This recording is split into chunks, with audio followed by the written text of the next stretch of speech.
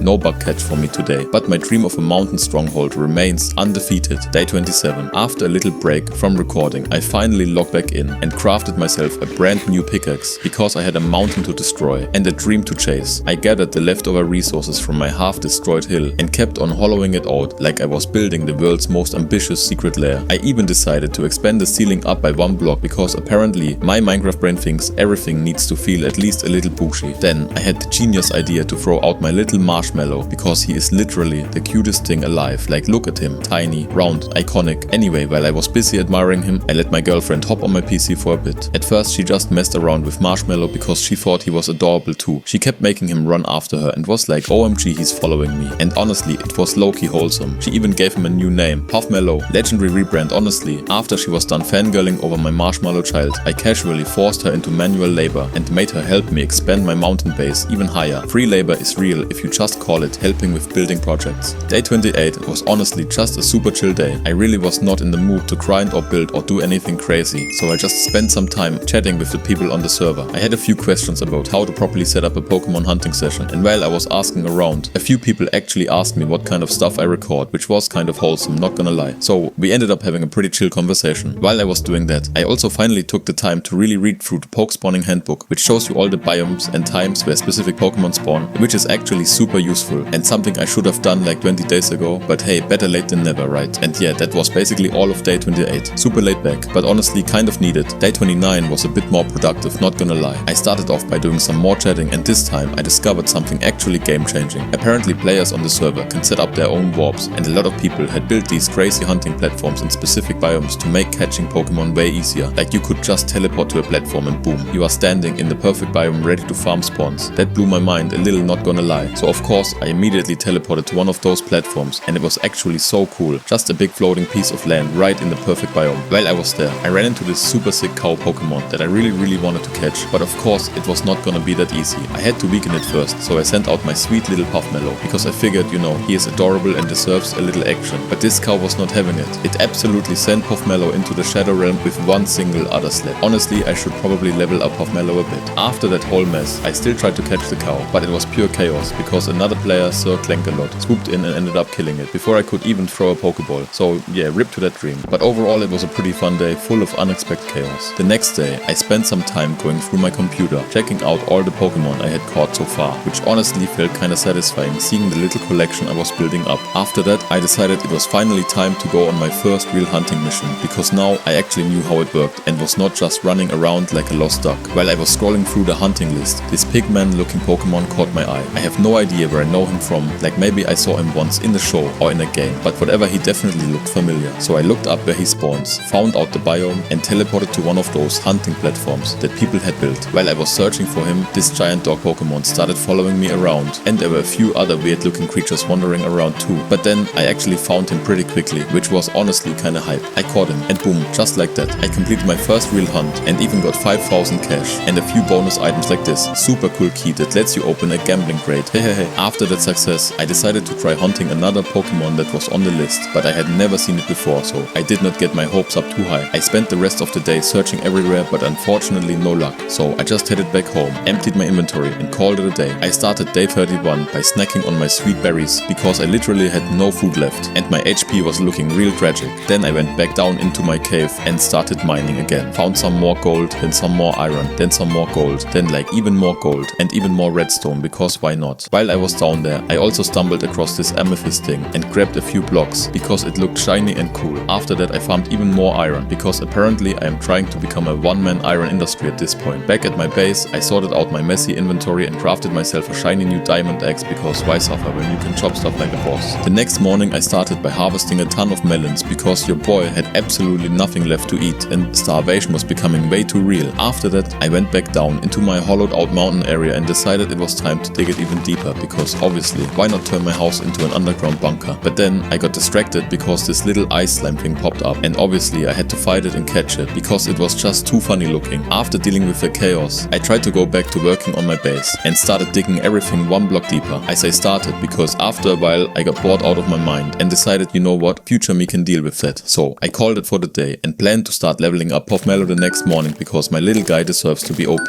On day 33 I finally evolved Puffmallow and he turned into a Shigglepuff, and honestly the little guy was still so freaking adorable I could not. Then I gave him a few new moves that I thought sounded pretty cool, even though I had no idea if they were actually good because vibes. After that I headed over to the warp nether because I wanted to level up a bit by mining quartz, but of course when I got there the whole spawn area was absolutely stripped clean by other players. Like literally it looked like a Black Friday sale but for quartz. So I had to walk a solid 5 minutes through the nether just to find my first piece of quartz, but eventually I found some and started mining. While I was down there I also found this goofy lava slime dude and obviously caught him. Actually I caught two of them because they were just bouncing around like jelly beans and I could not resist. Then I found this weird lava horse, or maybe it was a lava cow or like a flaming donkey. Honestly no clue what it was, but it looked fire literally, so I caught that too. After that I kept mining a little more quartz until the next day started creeping up. The next day I kept searching for more quartz and honestly I walked a really long distance across the nether just trying to find anything useful. Eventually I stumbled across this really cool monster that I wanted to catch. I had no idea what it was called or if it was even rare, but it looked awesome, so I decided to go for it. Unfortunately it started flying away and somehow fell off somewhere and disappeared completely, so I could not catch it anymore. After that I built a rough little bridge over a lava lake because there was no other way to move forward. Obviously I ended up falling straight into the lava because of course that would happen. I managed to teleport home just in time, but I still burned to death because I had no water left on me. It was fine though since it was not hardcore mode, so nothing major was lost. Once I respawned, I went and harvested my sweet berries since I was still broke and had no real food. After that I finally enchanted my pickaxe with at least Fortune 1, so at least there was a little bit of progress. Lastly I mined some iron that for some reason had generated right inside my bed area because at this point nothing surprises me anymore. Day 35. If you're wondering how the next day went, let me tell you. I kept working on digging out the floor and honestly it felt like it took half the day until I was finally done, but at least now I had a pretty decent sized area to start building something. After that I went and caught this cute little ice hedgehog thing, but only barely because the little guy kept almost falling off cliffs while I was trying to get him. Then I spent some time browsing the shop again, looking for a better food source because honestly eating just melons was getting really old. That is when I noticed they were selling eggs for almost no money at all, so I bought 16 of them and started thinking about setting up a chicken farm. Before I got into that though, I went back up to my chests and spent some time cleaning and organizing my inventory because it was getting out of control again. Then I hopped over to the PokeHub site to look around for ways to make money faster because I thought maybe I could find some broken method and totally crash the server economy or something. Turns out they were actually smart about it and patched all the easy farms, so I guess I have to find a different get rich quick scheme. Day 36. Basically spent the whole day figuring out how to make money because apparently capitalism even follows you into games, so I was teleporting all over the place, checked my Pokemons because priorities, and finally decided to do something useful like gambling because why not. And I opened this loot box and inside were like 100 blocks to expand my claim, which means I could finally expand my territory on my mountain. So naturally, I did that immediately. I just casually pushed 16 blocks in one direction, and boom, suddenly I had a 2x2 chunk area that was officially mine. And because I am super paranoid about people thinking they can just walk into my land, I went ahead and built stone pillars at all the corners, so I know exactly where my stuff begins and where the peasant's land ends. And while I was doing that, I realized I kind of might have expanded a little into my neighbor's zone, oops. But honestly, I think it is fine, because I am pretty sure that guy has not logged in since like the dinosaurs went extinct, so not my problem. Day 37, I went full, Bob the Builder mode, and expanded my area at work, and I dug out a wall in the back, because apparently I thought I was auditioning for Minecraft Extreme Home Makeover, and now the whole thing is like 5 or 6 blocks tall. I honestly lost count, but the important thing is, I have a ridiculous amount of space to build useless stuff that no one will ever visit. Then I enchanted my axe, because who doesn't want to feel powerful while chopping imaginary trees? And I planted some spruce trees on top of my mountain, because wood is the new Bitcoin or something. And honestly, if I was not recording all this, I would probably already have built some soulless auto farm to make disgusting amounts of money. But hey, maybe that is still coming, because capitalism never sleeps anyway. I climbed down from my mountain because I wanted more spruce wood, because my future mansion of sadness will be made of spruce and stone, so I had to pick the right job to actually get paid for it, because this economy is ruthless, even in Pixel World. So I went and started chopping spruce trees, which were mostly these sad little skinny trees that looked like they had been dieting for years. And somehow on the way, I kept finding coal and more coal. And honestly, do not ask me why I even picked that stuff up anymore, because I have enough to start my own illegal mining empire, but whatever. Anyway, I got back to my base, chopped down this one huge giga spruce tree that had decided to show up like a boss, and I smelted some more resources, because nothing says progress like standing next to a furnace for 20 minutes. And by the time I finished, the day was basically over, and so was my will to live. Day 38, up in real life with the energy of a soggy toast, and saw this coal geode thingy in game, but like who has time for that? So I just grabbed some cobblestone like a true professional and went on the hunt for more wood, because apparently my life is just an endless cycle of chop, sleep, repeat. So the whole day I basically did deforestation at its finest. Collected way, too many logs, organized my inventory like a nerd, because yes, I am that person, and packed everything into my little gremlin chests. And by the time the next real life morning hit, I was ready to cause even more chaos, because sleep is temporary, but Minecraft is forever. Decided to craft an anvil, because I like the sound it makes when you drop it on villagers' heads. And also because adulting, I grabbed my starter kits again, because free stuff is the best stuff. And then I made my tiny little pink blob fight a sheep, because character development. And no joke bro, one tapped that sheep like he was trying to speedrun violence, so I figured he had seen enough action for one lifetime. Then it was time to plan out the base of my future mega mansion, aka a semi-functional box. I wanted it to be old school style, like the type of house that would survive a zombie apocalypse but not an HOA inspection. So I started placing spruce logs into the mountain, because building into the side of a cliff is free real estate baby. I built some walls, I pushed out the floor, a little made it look kinda natural, kinda cursed, and I repeated the chaos on all sides until it kinda resembled something that would pass as architecture. Then I started slapping down more walls for the front part of the house. But surprise surprise, I ran out of wood, because of course I did. So I teleported around, grabbed some stone and started working on one wall, because why finish one project when you can start 10 more? I lifted the walls up to the final height I guess, and started pulling trees upwards too. I thought about something, but honestly bro, I forgot mid-talk classic. Then I added some random stairs everywhere, because Minecraft logic, if you slap stairs on it, it looks like you know what you are doing. There will be a second floor at some point, maybe, probably, hopefully. And yes, I am absolutely building this entire thing based on vibes, no blueprints, no plan, just me and my questionable decisions. If you are wondering how day 40 went, let me tell you, I started slapping some decorations on the front of the house, feeling super fancy, until I realized that I built everything one block too low, because of course I did, and now I had to tear half of it down. Love that for me, but honestly better now than later when my windows would have been like looking directly into a wall. So I fixed it real quick-ish and pretended it was part of the plan all along. Where the weird dents are, I am gonna slap some diorite in eventually, but like first I have to mine that nasty bird poop block, so that is future me problems. I raised the tree logs up to prepare for the second floor, made them all naked, because yes, we are a barkless household now, and I started thinking where the heck I can find good diorite while staring dramatically into the distance. Then I decided to stretch the house wall a bit further along the mountain, placed more logs, because if you throw enough wood at a problem, it eventually becomes architecture peeled those too, because I have commitment issues, and started building again in a way that could only be described as freestyle chaos. I even placed the door on the wrong side temporarily, because sometimes you just gotta live love your bad decisions. I swapped out some random dirt for stone, built a cursed looking stairway down the mountain, and called it a day, because my brain was officially operating on 3 brain cells maximum. If you are wondering how day 41 went, let me tell you, I woke up munched on some melons at sunrise, because breakfast is the most important meal of the game, and then I started digging through my hoarded chest looking for the sacred white block, but of course I got distracted and continued building my house, because attention span, who then? I placed some fences here, some walls there, made the house slightly bigger, and started thinking how to build the site. And the answer is, I still don't know. Anyway, I ended up using wood as my main material because consistency is for the weak, and then I drew a giant outline for the entire house, like I was mapping out the blueprint to my future therapy bills, and peeled all the logs, because we are living that no-bark aesthetic life. Then I added some little deco bits because Pinterest told me to, and honestly, I do not want to flex, but by the end of the video, it actually started looking kinda fire. Meanwhile, my inventory was getting absolutely thick, so I crafted a new chest and dumped my problems inside it as you do. And then I randomly teleported somewhere, because why not? And instead of finding the white block, I stumbled upon some dark oak which I also needed, so I chopped down an entire ecosystem, and honestly, it took the whole freaking day, like deforestation speedrun world record. I finally decided to become a responsible adult and build a farm, because eating random melons off the ground was not a long-term plan. So I crafted a hoe, because that is peak Minecraft, and decided to plant melons, because what else was I gonna do? Chicken farm may be smarter choice, but here we are then. I ran down to the river to fill up my bucket squad, style went back up the mountain, and bam, this fat dumpling of a creature just wobbled into me. So naturally, I made my tiny pink menace fight it, and he went absolutely feral like bro. Took it personally anyway. After that I ran around in circles like a headless chicken, thinking how to build the farm, and then I decided to build a secret underground melon cellar, because nothing says wealth like hidden melons building that actually took longer than my willpower wanted, but somehow I finished before the next day started placed dirt everywhere, expanded it a bit more, because greed is real, filled it with infinite water magic, tilled the land like a farmer in a bad anime, and planted a bunch of melon seeds and added enough torches to make it look like a summoning circle, because why not? If you are wondering how day 43 went, let me tell you, I immediately changed my mind, because welcome to my brain, and decided to build a second floor on top of the melon dungeon so I could double the amount of harvest, because go big or go cry. I extended the dirt upwards, copied the cursed design from below, realized I needed more dirt, because of course I did, went outside, committed dirt theft, from nature came back, placed it all under dramatic lighting, added water pools again, because plants are needy, I've planted more melon seeds, and lit the whole place up like I was trying to summon Herobrine. Then for the rest of the day I vibed by building the rough outline of the roof, which looks like every bad Sims build I have ever made, and stood on top thinking where the heck I am gonna place a lamp, because I have no plan, only vibes. Day 44. I woke up, admired my roof like it was a masterpiece, even though it looked like something a sleep-deprived raccoon would build, and started thinking what to do next. And the galaxy brain idea was to upgrade my roof with deep slate, because obviously more work was the answer, so I had to rip off every single piece of wood like a frustrated DIY dad, and then just started slapping down deep slate until I ran out of blocks, because planning is for the weak. Then I thought, why not destroy more terrain, and expanded the floor deeper into the mountain, because we do not respect geology here. Then I started working on the right house wall by copy-pasting the exact same design from the left side, because originality is dead, and honestly it went surprisingly fast, not gonna lie. At the end of the day I also started outlining the second side of the roof like a tired architect who just wants to go home. Day 45. Woke up feeling like an NPC and asked the chat where I could farm XP, because swinging a wooden sword at skeletons wasn't cutting it, and someone in chat blessed me with the sacred knowledge of Edis XP farm, so obviously I teleported there faster than a kid hearing the ice cream truck and holy capitalism. It was amazing. It is in the nether, 2 blaze spawners, constantly spewing out those spicy boys, and I could just farm them for free. Absolute chef's kiss. While I was there, some other guy showed up clearly also wanting free loot, but sorry buddy, find us keepers anyway. Now I know this is the spot for infinite XP, so I went back to my base, grabbed my sad little sword, and then spent literally all of day 45 living my best blaze farming life. Day 46 started the exact same way the last one ended. I was still grinding XP like my life depended on it. Then I went back home, crafted myself a new pickaxe, because now that I had basically infinite XP, it was time to finally live the luxury life. Then back to the XP farm again, beat up more blazes, who honestly must hate me by now, and stayed there until I had enough XP to enchant my pickaxe. And bro, I got so lucky, the enchantments were legit correct. I got Silk Touch, Efficiency 4 and Unbreaking 3, straight up jackpot energy. Now I had 2 gigachat pickaxes, and the only thing missing was Fortune 3 and Plot Twist. I got that too, like 5 minutes later. RNG gods were clearly feeling generous that day. Then, back at my base, I combined the pickaxes like some medieval blacksmith forging the ultimate weapon, and boom, finally had some real endgame tools to flex on my non-existent neighbors. Day 47 woke up and decided that one house is simply not enough in this economy, so obviously the next logical step was to start building a second house right next to the first one, to give the vibe that they are somehow connected, like a secret base for broke adventurers. I thought about making the second house a little lower, so it looks more natural, because nothing screams realism like 2 random medieval Minecraft houses glued together, and I had this big brain idea to keep the inside open so you can look from one house into the other, like it's an open concept modern mansion but medieval or whatever. Anyway, spent the whole day planning the front wall of the new house, and bro, it was pain because I had no idea what I was doing, but but after staring into the void for long enough, I kinda figured it out. I had to build from top to bottom, which felt illegal because who does that? But somehow it worked. Then I made some fake support beams because gravity does not exist in Minecraft, and of course peeled all the bark off the logs because aesthetics are life added a few stairs here and there to make it look less like a giant box. And boom, that was basically day 47. Day 48, immediately noticed the wall I built yesterday was one block too far inside classic Minecraft moment, so I had to tear it down while crying internally and move it one block forward. And suddenly everything lined up like it was supposed to anyway. After that, fixed the exterior with some spicy little decorations so the walls didn't look as flat as my wallet after buying rockets in-game. Then stared at the front for like 5 minutes, trying to manifest that it would look good when it's finished. Spoilers. Hopefully it will then. Had a spontaneous brain malfunction, decided not to pull a beam across the middle like I originally planned, so instead started building the left side of the new house. Had to rethink the corner situation, which felt like doing 4D chess, but somehow it worked out. Then right before the end of the day, I started outlining the new roof because roofs are my entire personality at this point. Threw another random lantern on the front because Minecraft law says you have to slap a lantern on everything for vibes, and just repeated the process on the other side, so it actually looked symmetrical. Then for the grand finale, made my little pink Pokemon body beat the absolute soul out of a fat Geodude, and it wasn't even close. Pink power supremacy, let's go. Day 49, woke up with the realization that my render distance was shorter than my attention span, so I installed distant horizon so I could actually see more than 2 trees ahead. Then decided to let the world load a bit and went on a little exploring trip. Casually found a tiny slime guy on the way and obviously kidnapped him because why not. Then stumbled into this super aesthetic ice cave, walked through it, feeling like Elsa herself collected more coal because apparently I'm secretly running a coal empire at this point. Found some weird water. Pokemon things tried to catch them and somehow it actually worked first try, which never happens. Continued wandering and found this random house. Decided to accidentally commit minor property damage by chopping down a giant spruce tree that was probably planted by the owner. But bro, it was just one tree, he'll survive. Then spotted a whole bunch of Pokemon chilling on the ice. Was about to catch them all, like it's my job, when suddenly this massive pelican came at me, like it owned the place after an unnecessarily long battle. I caught him, because I refused to lose to a bird anyway, kept walking and found another cute little house, climbed up a mountain, because I needed those sweet,